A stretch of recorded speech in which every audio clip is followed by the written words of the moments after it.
Let's discuss section 8.1, markup on cost. Markup on cost indicates that the markup is a percentage of the cost. We have a few definitions over here. Cost is defined as the amount paid to the supplier. You could also think of this cost as the price paid by the store owner. And the selling price is the price paid by the customer.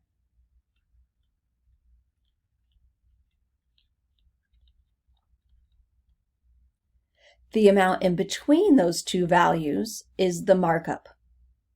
So the markup is the selling price minus the cost, the price paid by the customer minus the price paid by the store owner. Operating expenses pay for things like employees, rent, utilities, and other costs. And the net profit is the amount of money that remains after paying for all the costs of goods and operating expenses. Let's go ahead and get started with a few examples. Some formulas that we're going to use through this section. Selling price is the cost plus the markup. Again, cost is the amount the store owner paid, plus the markup is the amount that the store owner adds to that cost so they can pay for some of those things like their employees' salaries or rent or electricity. Okay? To find the percent markup on cost, think of this as a fraction with markup on top of cost.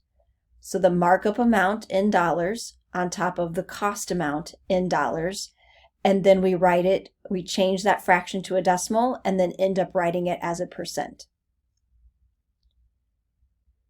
Find the missing values. We know the markup is $7.20 and the selling price is $43.20. So I'm going to use cost plus markup equals selling price, and I'm going to fill in what I know. Cost I don't know. Markup is $7.20 and the selling price is $43.20. To get the cost alone, I'll subtract the $7.20 and I get that the cost is $36. Now, could you have done that problem without the equation? Yes, you could. As long as you're getting the same answer of 36, you could take a different approach, and that's okay. To find the percent markup on cost, I'm going to start with that fraction with markup in the numerator and cost in the denominator. Our markup was $7.20 and our cost was $36. Changing that to a decimal, I need to take 7.20 divided by, for the fraction, 36.00, and I get 0.2. I'm going to convert that to a percent. I can multiply by 100%, which is an equivalent of 1, just a fancy way of writing 1, and that tells me I have 20%. A shortcut for some people is to move that decimal 2 spots, and you end up getting the same 20%. So that ends question 1. Let's go ahead and try question 2. This time we're given different information. The cost is $153.60 and the selling price is $215.04. I'm going to start with that same equation, cost plus markup equals selling price, and fill in what we were given.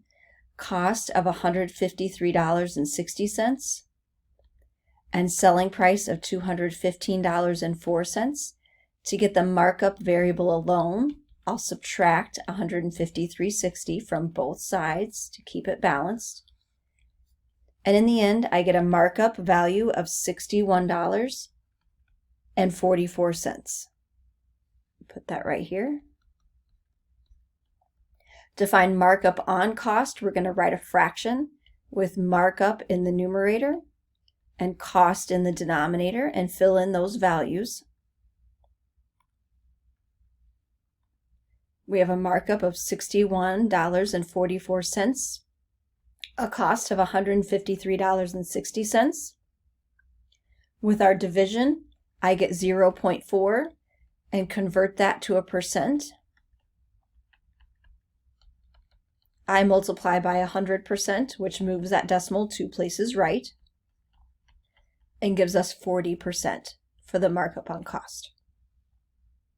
Let's go ahead and move on to question 3.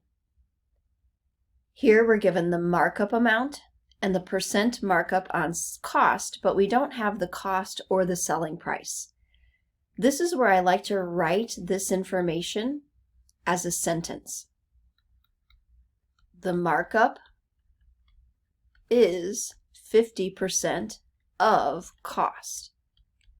And we're going to use the information that we learned from previous chapters and just translating this sentence into our equation. The markup is our $54.38 is our equal to sign is equal to 50%. Later I'll convert that into a decimal.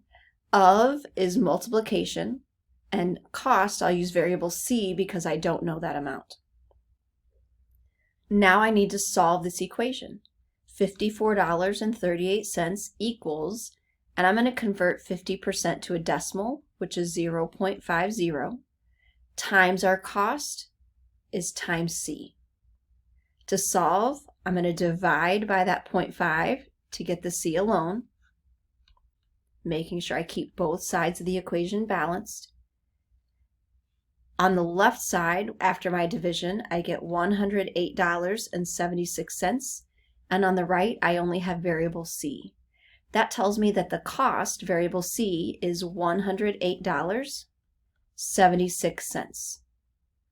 From there, we can use that other equation, cost plus markup equals selling price, and fill in the information we know to get our selling price. Adding the cost and markup together, I get $163.14.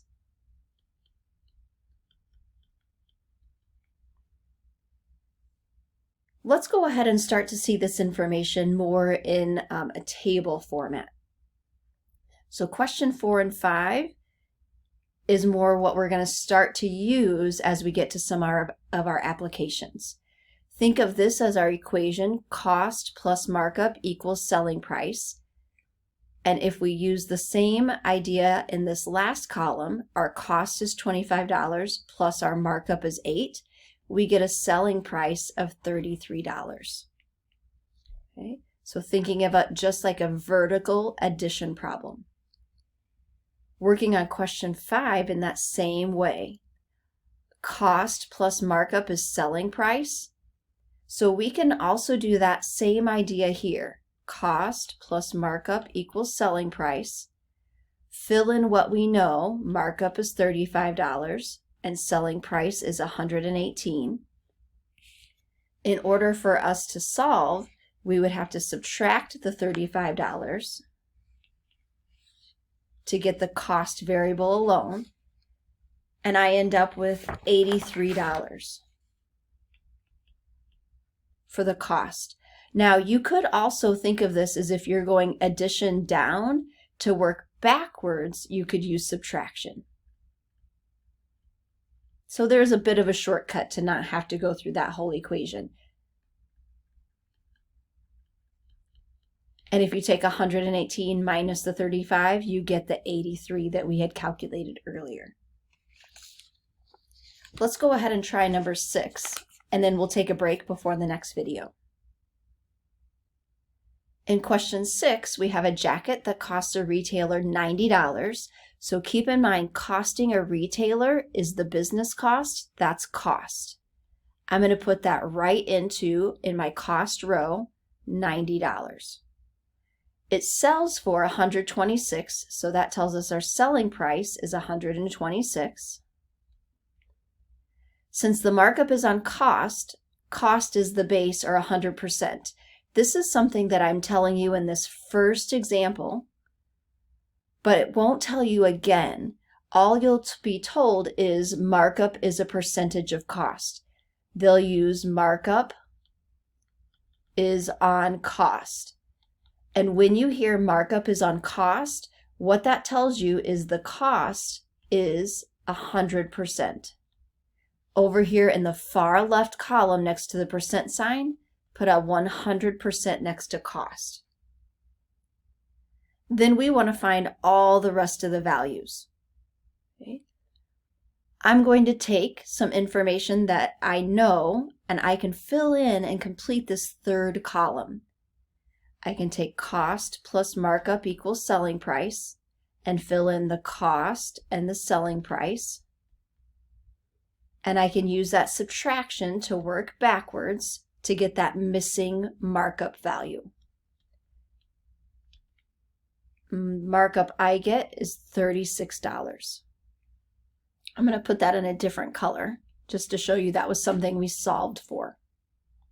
Okay. The next thing I'm going to do is I'm going to take that second row and I'm going to make that into a sentence. The markup is, and I don't know what percentage of cost, but I'm still going to fill in what I can. The markup is $36 is equal to, I don't know the percentage yet. So I'm going to keep that as, maybe I'll call it P for percentage. Of is our multiplication, and we do know the cost. They told us in the problem the cost was $90. I can rewrite this as 36 equals 90p. Typically we would see the number in front of the variable. To finish, I'll get the p alone. 36 divided by 90, I get 0.4. Now keep in mind that's the decimal equivalent, so we need to convert 0.4 into a percent.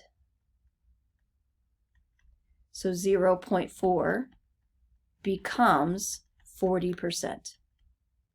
And then we can put that in our chart. The last thing we're going to do is fill in the selling price percentage, and we can add straight down, just like we did with the dollar signs. We can take 100% for cost plus the extra 40% of markup, and we get 140% for selling price. What this says is selling price is 140% of cost. So still a percentage of the cost.